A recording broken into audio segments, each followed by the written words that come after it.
Well, hello, welcome back to Penrhos Cutting. This is a short about a place which I've been here a number of times before, but a little bit of information, a little bit of stuff I found here, which I'm just going to share with you.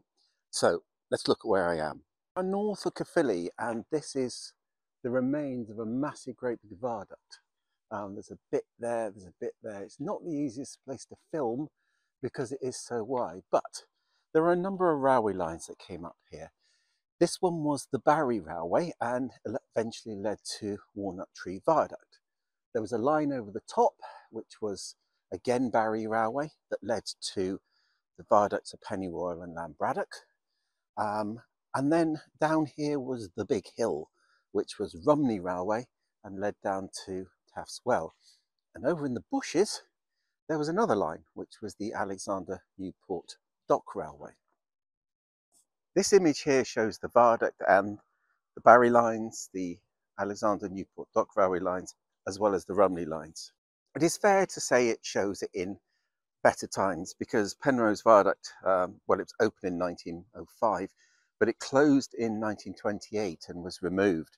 And these images show the cutting with the Alexander Newport Dock Railway line single tracked.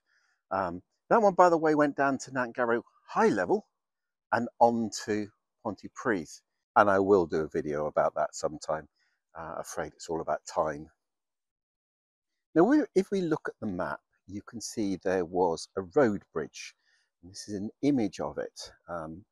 Looking up through the viaduct, and there's the road bridge. And this image shows it close up. It was a large bridge, and it finished as the Rumney did, in some style, with a lot of really nice brickwork, a lot of dressed stone.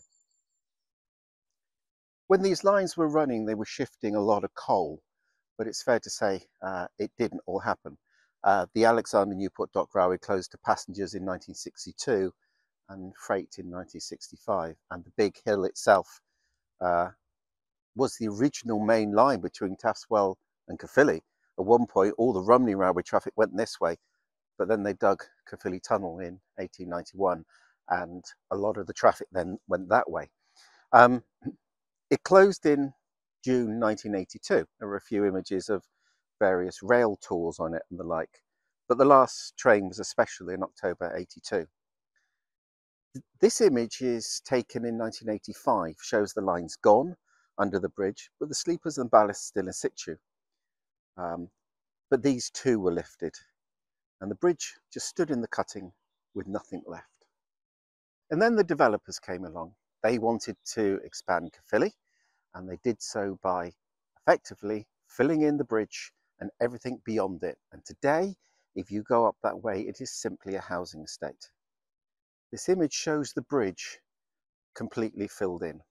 And today, a walk up through, I'm not going too far because it's a bit boggy underfoot today, but it looks like a little bit of a picnic area leading into some woods. But in actual fact, what we're looking at is, here's one parapet, there's another one up here, a bit further up of the viaduct. And we are looking effectively at the same route that we looked at before. Today, there is nothing.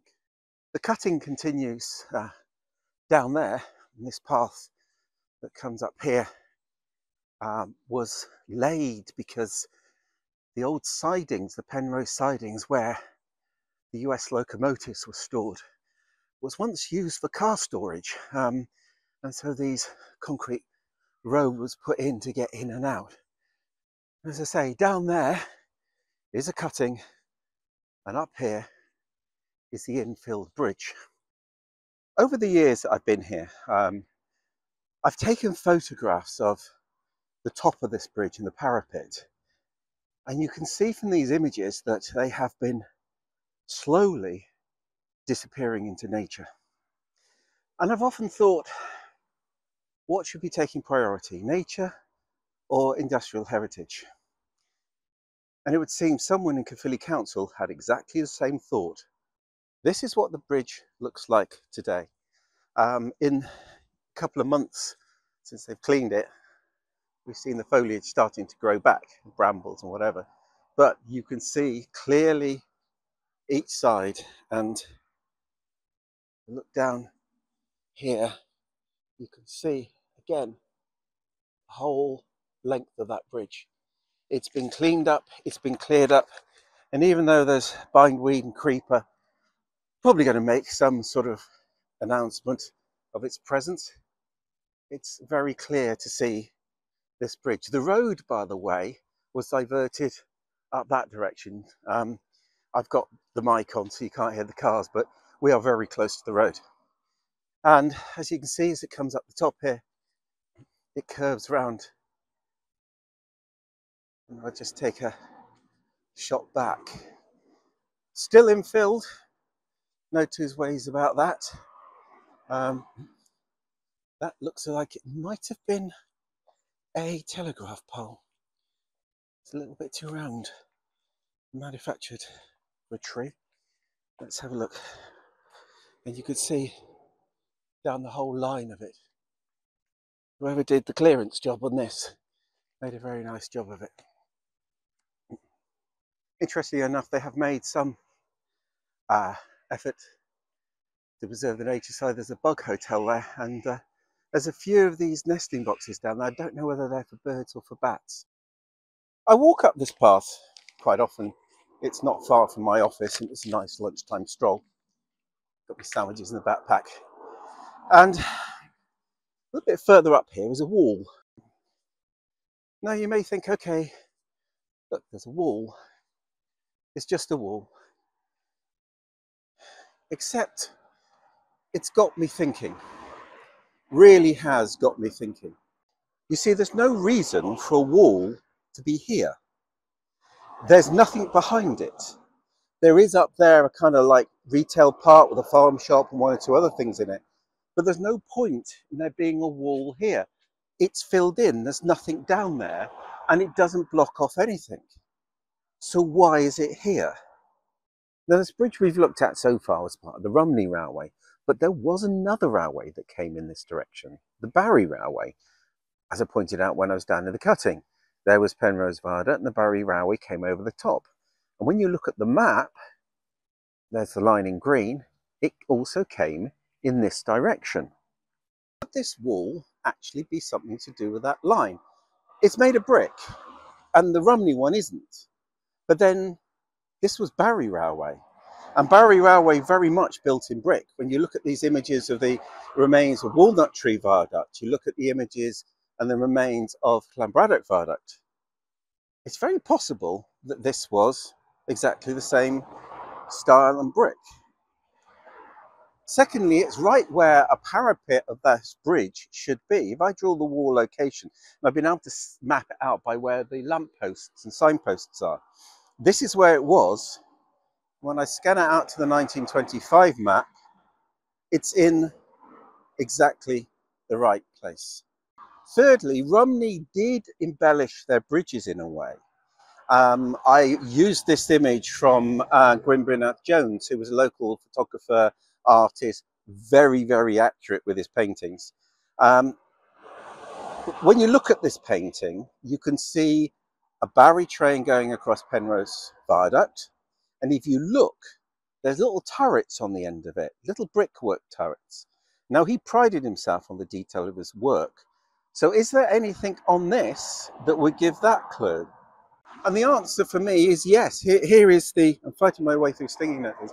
Here's the wall, bridge parapet, and then it comes along and it goes up. There is a little kind of castle type turret on the top of this wall. The other thing, by the way, is there's absolutely nothing on the maps right up to into the 1950s, right up to the modern day, that shows anything here except that abandoned railway. No building, no house, no gardens. And it's just a massive clue that this was probably a railway bridge. And then there's this photograph. It shows the viaduct with no top on it. There is the Rumney Railway Road Bridge, which we've already been looking at, the one that was infilled. But you can see a cutting that heads up from where the viaduct would have been, and at the top there is a brick bridge, Barry style, and you look at the detailing on that bridge, it very much matches what's on the back of this wall. Now, local historians may know better than I, in which case please leave a comment down below. But I'd say this is very possibly that this was a bridge parapet. And if so, one of the very, very few remains of this this Rumney branch that went from Penrhos over to the Brecon and Merthyr, and something which I had no idea was here. So 2 bridges, both infilled, both refusing to go quietly. I'm going to be back out doing some more longer ones soon, so please like, subscribe, hit that bell notification button, and I'm going to leave you with some more views of these 2 parapets. And until next time.